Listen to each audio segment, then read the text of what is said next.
பெருமான் கள்ளழகர்னு ஏன் பேருன்னா, திருட வந்தவனை கூட மனம் திருந்த செய்து தனக்கே காவக்காரனா வச்சிருக்காருன்னா, திருடங்கையில சாவியை கொடுத்த கதைன்னு வராது. இதுதான் திருடங்கையிலேயே சாவியை கொடுத்து நீ தானே திருட வந்த, நீ தான் பத்திரமா பார்த்துக்கணும்னு ஒரு கதையை சொல்லி முடிக்கிறேன்.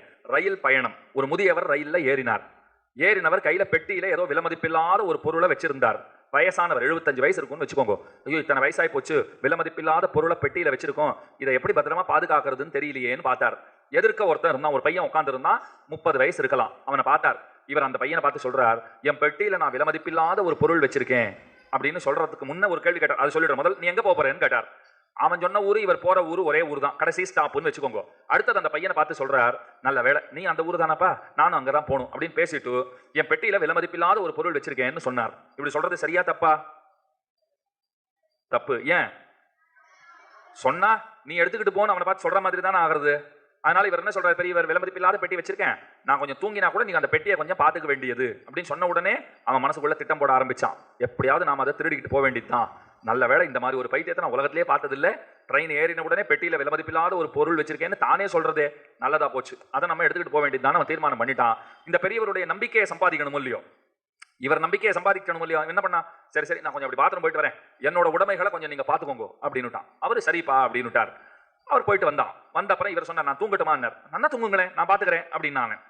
அவர் நன்னா கொரட்டை விட்டு தூங்கும்போது அந்த பெட்டி எல்லாம் நன்னா கொட கொட கொட கொட கொடன்னு கொடையறான். அவன் எங்க தேடினாலும் அந்த விலமதிப்பில்லாத பொருள்லாம் ஒன்றும் கிடைக்கவே இல்லை. அவன் தூங்கவே இல்லை. தேடி தேடி பார்க்கறான், இவருடைய சட்டப்பையில கையை விட்டு பார்க்கறான், இருட்டா இருக்கு, சௌகரியமா இருக்கு, எல்லாம் இருக்கு, ஆனா பொருள் கிடைக்க மாட்டேனுங்கிறது. அப்படியே உட்காந்துருக்கான். அவர் அப்படியே விரைச்சு பார்த்துக்கிட்டு, இந்த கிழம் நம்மளை ஏமாத்திடுச்சு போல் இருக்கே, ஒண்ணுமே கிடைக்கலையே அப்படின்னு பார்த்துக்கிட்டே இருக்கான்.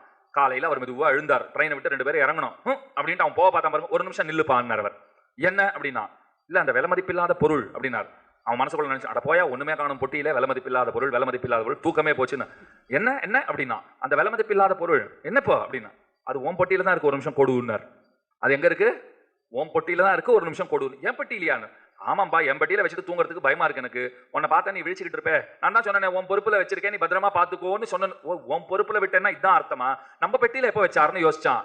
நீ பாத்ரூம் போன பாரு, அப்ப வச்சேன் என்ன, நீ பாத்ரூம் போனப்ப எடுத்து உன் பெட்டியில நான் பத்திரமா வச்சுட்டேன். ஐயோ என் பெட்டியை தேடி இருந்தா எனக்கு ஒரு நிமிஷத்துல கிடைச்சிருக்குமே, இந்த கிழவர் பெட்டியை ராத்திரி எல்லாம் தேடினேன். அதை போலத்தான் பகவான் கருப்பண்ணசாமியை பார்த்து என்ன சொல்லிட்டார், திருட வந்த நீயே என்னை காப்பவனாக இங்கே நிற்பாய்னு சொல்லி தெய்வம்ங்கிற ஒரு அந்தஸ்தையும் அவருக்கு கொடுத்து, இப்ப ஏன் கள்ளழகர்னு பேருன்னு உங்களுக்கு புரியறதா? எத்தனை கள்ளத்தனம் பண்றாரு பார். ஒரு கள்ளனை திருத்தி அவனை தெய்வமாக்கி வச்சிருக்கார். கள்ளனை என்ன ஆக்கி வச்சிருக்கார்?